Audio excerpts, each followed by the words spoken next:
Coucou très cher ange des signes de terre, je te souhaite la bienvenue sur cette vidéo qui va présenter le tirage pour la semaine du 8 au 14 avril 2024.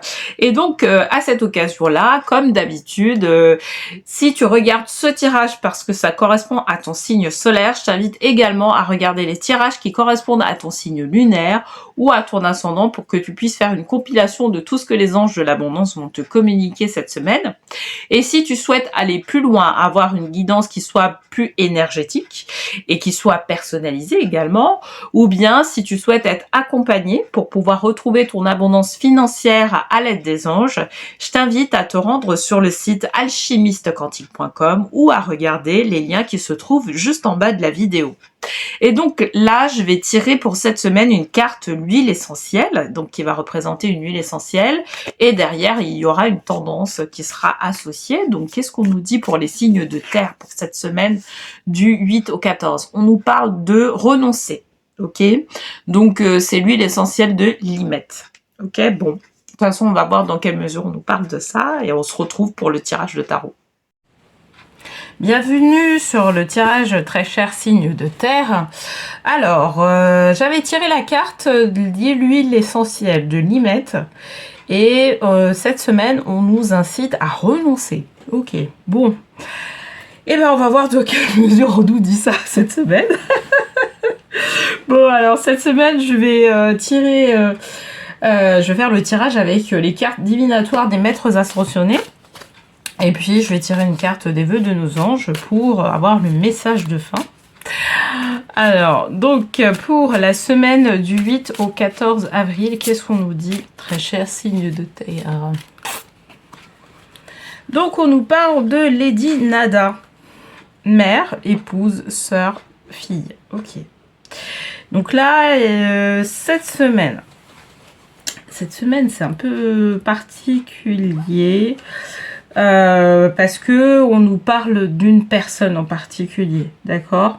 Donc c'est une personne, t'auras compris que tu connais, d'accord? Alors Lady Nada, je vais t'expliquer un peu, c'est une prêtresse, je dirais Atlante. Alors, je sais pas si tu connais l'Atlantide, l'histoire de l'Atlantide, etc. Mais c'est une prêtresse. Disons que son énergie, voilà, elle a été identifiée en tout cas dans la période des Atlantes. Et en termes d'énergie, comme maître, en tant que maître ascensionné, c'est une énergie féminine, mais qui travaille énormément sur tout ce qui est pardon. D'accord. Là, en fait, cette semaine, il y a quelque chose qui commence à se poser vis-à-vis d'une personne que tu connais. Quand je dis quelque chose qui commence à se poser, c'est-à-dire, tu vois, des sentiments de remontrance vis-à-vis d'une tierce personne qui est de sexe féminin, qui est dans ton entourage, qui commence à se poser en toi. C'est-à-dire que c'est comme si tu t'étais pardonné vis-à-vis de toi-même sur les agissements de cette tierce personne. D'accord? Et quelque part, ce qu'on te dit, c'est que par rapport à la façon dont se comporte cette personne-là, tu dois apprendre à te pardonner, d'accord? Mettre des limites vis-à-vis de cette tierce personne-là. Mais par contre, tu vas pas, si tu veux, trahir tes valeurs vis-à-vis de cette tierce personne-là, qui est une tierce personne, mais qui fait partie de ton entourage, tu vois, proche. Donc ça peut être une sœur, ça peut être ta mère, ça peut être une amie, ça peut être voilà, ça peut être ces personnes-là, ça peut être ta fille aussi. Voilà, c'est vraiment ça. Là, ce qu'on te dit, c'est que c'est t'adresser un pardon vis-à-vis de toi-même, parce que ça, on me le dit. D'accord? Sur la façon dont tu as estimé cette personne-là auparavant. Mais on te dit que cette personne-là, en fait, c'est comme si on te disait, pour l'instant, il n'y a pas de résolution qui soit possible sur cette personne. Cette personne-là, comment dire, vous n'allez pas pouvoir vous réconcilier tout de suite. Voilà. Vous n'allez pas pouvoir vous réconcilier tout de suite. Il faudra attendre un temps bien précis pour pouvoir justement mettre en œuvre cette réconciliation-là. C'est ça qu'on nous dit. C'est pour ça qu'on a la carte renoncer, quelque part. Tu vois, c'est pas forcément... C'est pas réjouissant. Et puis on peut avoir aussi un sentiment de culpabilité. Et je pense que c'est ça qu'on veut que je te dise aussi, que tu peux avoir un sentiment de culpabilité vis-à-vis de cette personne-là, parce que cette personne-là, c'est une personne qui est proche. Mais c'est ce travail-là que tu auras à faire sur toi qui va permettre de pouvoir justement régler aussi une situation que vous gérez. C'est-à-dire que cette personne-là, c'est comme si tu la portais, en fait. Tu portais cette personne-là. C'est-à-dire que elle fait des bêtises, voilà, pour pas dire un autre mot. Et en fait, tu lui pardonnes quand même à un moment donné. Tu lui dis, non, écoute, enfin, tu vois, c'est comme si toi, tu mettais un pardon vis-à-vis de cette personne-là. Et là, cette personne-là recommençait. Voilà. Et pourtant, c'est une personne qui est proche et qui n'a pas forcément ce même niveau de conscience. Mais par contre, elle connaît ton mécanisme. Elle sait qu'à un moment donné, tu vas pardonner, tu vas passer à autre chose. Et donc, tu vas devoir, tu vas recommencer à un moment donné le même scénario, tu vois.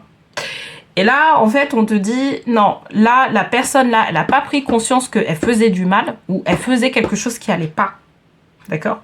Et donc, que là, il y a des limites et et toi, de ton côté, il va falloir te pardonner d'avoir, d'une certaine manière, agi comme ça, d'une certaine manière, et que cette personne-là, elle puisse comprendre qu'il y a des limites à tout. D'accord? Ça, c'est particulier, ce tirage. Alors, et en plus de ça, là, en position de Ganesh, du coup, on te parle de Vishnu, de confiance. Justement. Ce que je te dis là, c'est pour ça que je te parlais de culpabilité. Parce que là, comme c'est une personne qui est proche, tu peux avoir ce sentiment-là de culpabilité vis-à-vis de cette personne-là proche. Et en fait, c'est ce qui a joué tout le temps. C'est pour ça qu'en fait, à chaque fois, la personne te fait des crasses ou tu fais des choses. Et toi, tu te dis, elle a encore, grosso modo... voilà, franchi des barrières que je ne lui ai pas autorisées. Et ça continue. Là, maintenant, toi, ce qu'on t'amène à faire, en tout cas, ce qu'on t'amène à pouvoir mettre en place maintenant, c'est de dire, maintenant c'est stop, c'est terminé, on arrête le jeu, d'accord? On arrête ce schéma-là. Tant que l'autre personne ne changera pas d'attitude vis-à-vis de toi, eh ben, c'est pas la peine d'aller plus loin. D'accord? C'est pas la peine de réengager même la conversation, tu vois. Et on te dit, d'une certaine manière, d'avoir confiance en toi pour, justement, mettre cette barrière-là. Mettre ce truc-là. Ok? Parce que tu en as besoin pour pouvoir regagner confiance en toi, dans ce que tu as à mettre en place dans ta vie. C'est pas si anodin que les choses recommencent. Il y a peut-être quelque chose de l'ordre du karmique qui doit être résolu, mais pour l'instant, par rapport aux éléments que tu as, par rapport à elle, là où elle en est, et ben cette résolution-là karmique ne peut pas se faire. Voilà, et ça, il faut l'accepter. Et c'est ce qu'on te dit aussi. Mais on te dit que par contre, toi, tu peux agir pour justement stopper cette hémorragie-là qui est là depuis super longtemps, d'accord? Mais il va falloir travailler sur une certaine culpabilité que tu as, d'accord? Et sur une certaine confiance en toi. Ok, c'est ce qu'il nous dit là, Vishnu, par rapport à cette personne-là. Alors, qu'est-ce qu'on nous dit de plus ? Ça, c'est très positif. Alors, par la suite, le pouvoir de la joie, Maitreya. Alors, pour l'instant, le pouvoir de la joie, il a deux sens par rapport au contexte dont je t'ai parlé. Le pouvoir de la joie, ça te permet de pouvoir, justement, en te reconcentrant sur tes énergies, en mettant des barrières, etc. Toi, ça va te permettre de pouvoir travailler sur ta confiance en toi. d'accord? Et ça va t'amener beaucoup plus loin par rapport à certains événements que tu as dans ta vie, tu vois. C'est comme si ça te reboostait, tu vois. Tu te disais, je suis capable de mettre des limites. Je suis capable de dire non. Tu vois, et c'est comme si, en fait, ça te permettait de pouvoir justement te réénergiser et vraiment aller de l'avant sur n'importe quel type de situation qui soit presque similaire, quasi similaire ou similaire dans ta vie, tu vois. Et c'est pour ça qu'on a Maitreya, en fait. Ça va te permettre de pouvoir, tu vois, Maitreya, il t'aide à pouvoir gagner une certaine joie intérieure, ok. Quelque part, c'est un mal pour un bien, ce qui se passe. Parce que la culpabilité là que tu avais, c'est elle en fait qui t'empêchait de pouvoir accéder à certains niveaux ou pouvoir, tu vois, bien cibler sur ce que tu dois faire et ce que tu ne dois pas faire. Sur les décisions que tu dois prendre dans ta vie. Et justement, cette culpabilité-là, vraiment, elle jouait sur les décisions que tu devais prendre. Tu vois, ça t'empêchait d'avoir une perception qui soit juste sur les événements de ta vie.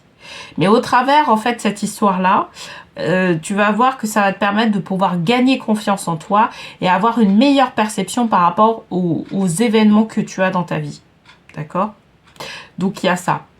Sur certains cas, ça va aussi jouer sur la relation avec la tierce personne. Parce que la personne, elle aura compris que ce sentiment-là de culpabilité, c'est terminé. Ok ? Et donc, au fur et à mesure du temps, elle va te respecter dans tes valeurs et dans qui tu es. D'accord ? Elle va plus faire le même scénario qu'elle mettait en place. Et c'est ça qu'on nous dit. C'est pour ça le pouvoir de la joie. Et il y aura beaucoup plus de joie entre vous par la suite. Ça va pas se faire maintenant. Parce que je te dis, il y a vraiment ce sentiment-là de culpabilité qu'il va falloir travailler dans un premier temps. Et c'est ce qu'on te propose en tout cas de faire pour cette semaine. Tu vois, de travailler sur ce sentiment-là de culpabilité pour pouvoir regagner confiance en toi. Ok ? Alors, qu'est-ce qu'on nous dit en message de fin? Tu es plus sage que tu ne le penses. Voilà. Tu vas voir, hein, ça, c'est vraiment, c'est vrai que le sentiment de culpabilité, les sentiments de culpabilité, ça, c'est vraiment c'est vraiment une plaie qui nous empêche en fait d'être heureux. Tu vois, c'est vraiment ce sentiment-là qui fait que alors ça caractérise vraiment le fait qu'on soit humain. Notre humanité, mais derrière, en fait, ça nous empêche tellement de choses. Ça nous empêche tellement de choses dans notre vie. Et en fait, quand on dit tu es plus sage que tu ne le penses, c'est vraiment ça, quoi. C'est que, quelque part, tu vois, dans ce truc-là de confiance, c'est et confiance en la vie. De toute façon, il va y avoir un nouveau scénario qui va se mettre en place à partir du moment où tu dis stop, non, c'est terminé. Tu vois ? Et la vie va te mettre un nouveau scénario avec peut-être les mêmes acteurs, mais là, tu auras posé tes limites, tu auras montré qu'il faut te respecter. D'accord ? Et c'est pour ça qu'on a sorti cette carte-là. C'est le message vraiment qui permet de ficeler, je dirais vraiment, que ta confiance, elle est à l'intérieur de toi. D'accord ? Et que à partir du moment où tu mets des limites, où tu dis voilà, ça je ne veux pas, et que ce soit verbalisé, et voilà, et ben à ce moment-là, tu vas voir que ça va permettre de pouvoir décanter des choses, mais au-delà même du simple fait d'une relation, tu vois. Ça va aller bien au-delà. C'est ça qu'on nous dit. Ça va aller bien au-delà. Parce que peut-être que au niveau professionnel, tu vis à peu près la même situation que vis-à-vis de cette personne-là qui est proche de toi, et que en fait, tu as un sentiment de culpabilité qui est similaire à ce que tu vis au niveau personnel. Tu vois, et qui fait que du coup, t'es bloqué, tu te sens bloqué par rapport à au fait de pouvoir révéler ta véritable identité. Tu vois. Donc c'est vraiment ça. Donc cette semaine, en tout cas, c'est tout ce dont on voulait que tu prennes conscience, que tu te communiquer aussi. Et puis voilà. Bon, bah écoute, j'espère que ce tirage t'aura parlé, t'aura plu. N'hésite pas à me le dire en commentaire. Je te remercie vraiment pour ce visionnage, pour les likes, pour les partages que tu fais. Et je te souhaite vraiment une excellente semaine. Et je te dis à la semaine prochaine.